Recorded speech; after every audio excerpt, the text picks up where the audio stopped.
שער חמאסניק אחד, קטוע רגל וקטוע יד, וביד השנייה נותרו לו 2 אצבעות. הוא יעמוד על גג של מסגד הרוס ויעשה וי והוא ניצח. למה? כי הילדים שלו ימשיכו, והנכדים שלו ימשיכו.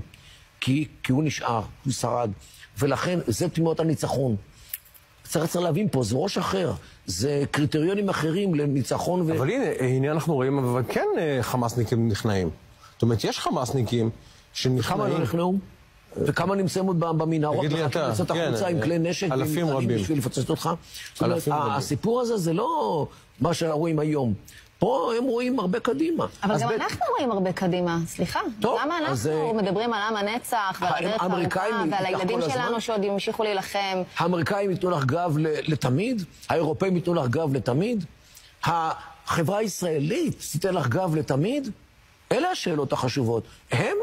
תראי, יש פסוק בקוראן שאומר, אין אללה מע הסאבירין. אללה הוא עם בעלי היכולת לסבול לאורך זמן.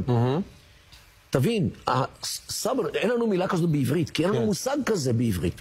סבר זה אדם שיכול להיות במנהרה 2-3 חודשים, לא רואה אור יום, בכושר אוכל, בכושר או כלום, יצא עם הקלאץ' ויהרוג יהודים.